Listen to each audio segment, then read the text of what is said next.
ship set round on the shore of this uncharted desert isle, with Gilligan, a skipper too, a millionaire and his wife, a movie star, a professor and Mary. Some young whippersnapper stole my cane, that son of a... Grandpa, are you okay? I want to get the punk that stole my cane. And who are you? Your grandson? My grandson? I have a grandson? Yes. Holy snap! I need to get in the house. Okay. Where am I? You're at your house. This is my house, a pretty nice house. Yes, it is. Can you help me? Yes. Okay. Oh, man. I wish I had my... I feel a draft on my butt. Oh, I forgot to close the door. Oh, yeah. Don't let all the air out. Or whatever. Oh. Who are you again? Your grandson? Wow. You're pretty small.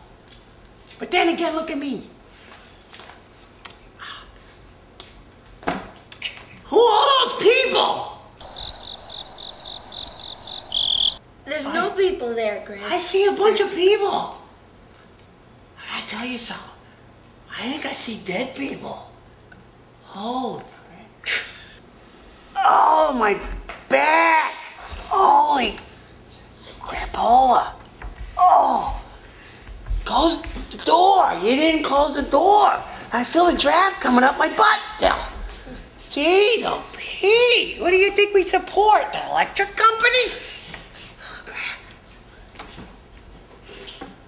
Where am I? At your house. Oh. And what are those animals doing in my house? They're your dogs. Oh. Very cool. Very cool. And, do you live here too? Yes. Oh. You pay me $50,000 a year. For what? For taking care of you. Holy crap. Oh, man. Do you cook well? Yes. Oh, I don't remember that. So, what else is going on? I was wondering if you could pay me more than $50,000, $1 million. $1 million? Are you crazy? You're crazier than I am. I don't have $1 million. Am I loaded? You're rich. I'm rich. Whoa! I ain't paying you $1 million. That's a lot of money. You're my grandson. You're supposed to take care of me no matter what. If You don't charge me granddaddy money. If you don't pay me $1 million, I'll take you to a nursing home. Nursing home? No way. I ain't going to a nursing home. No, I'm not going. You know what a nursing home smells like? That's a geriatric ward. There's a bunch of people taking Bengay and they stink. They poop in their pants. I don't poop in my pants, do I? Sometimes. Oh, crud. I'm sorry about that. So, $1 million. Well, let me ask you this. Do they have cute nurses in the nursing home? Yes. Really?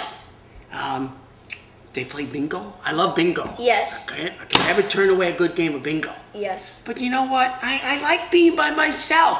I'm not going. That's it. I'm not going.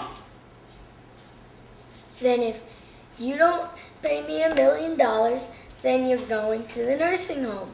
I just said I'm not going. So how are you going to make me? Then I won't take care of you. That's not very nice. You're my grandson. You're supposed to be nice to me. I'm going to take you out of my will, you son of a...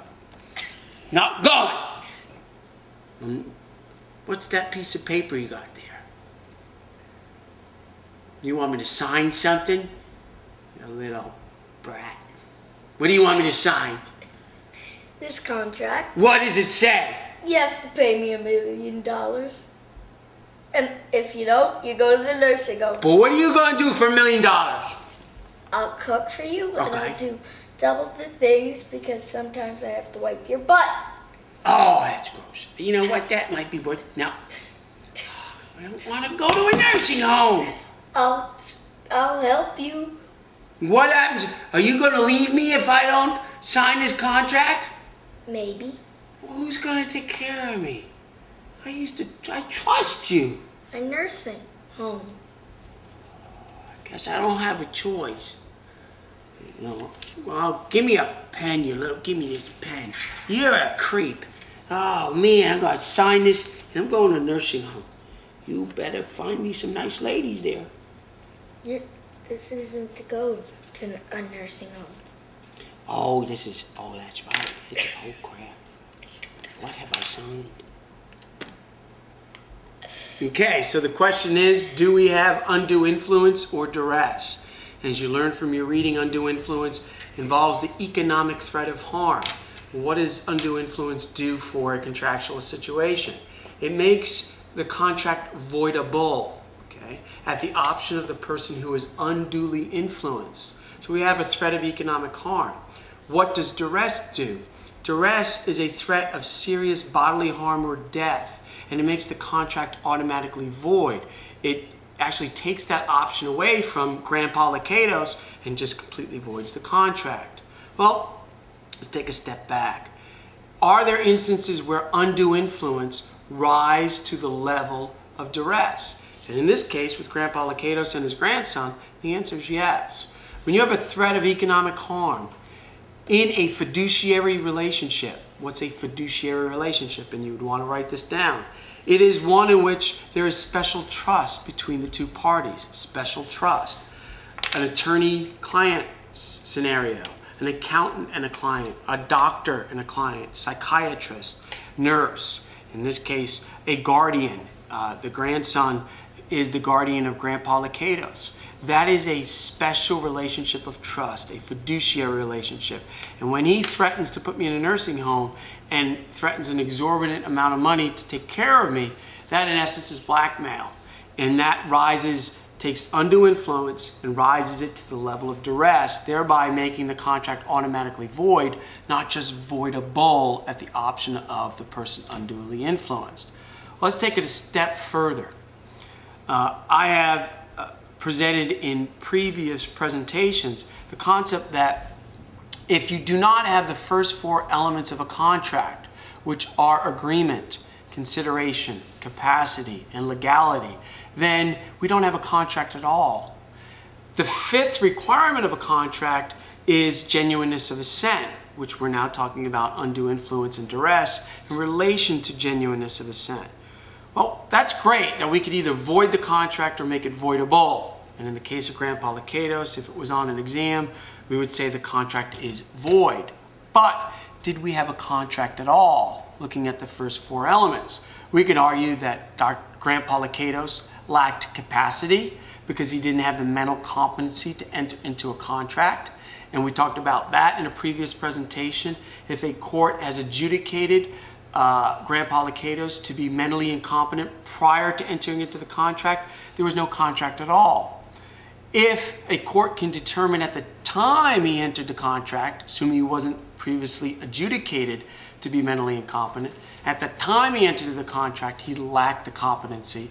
Again, there was no contract at all because he lacked the legal capacity to enter into it.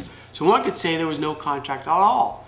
In addition, if we look at the element of consideration, one could argue there was no bargain for exchange, no mutuality of assent, because I, as Grandpa Lakatos, am being forced into the contract because if I don't, I go into a nursing home, which is against my wishes. And then I don't have anyone to take care of me if I choose not to sign the contract. So we could argue this lack of consideration. We can then also attack the element of agreement and say that I lack the intent to be bound, the objective intent to be bound. There was either a void or voidable contract or no contract at all. Now, we cannot say, if you were asked this in a more tense atmosphere, if no contract existed at all, and I asked the question, the contract is void, that would be false because there has to be a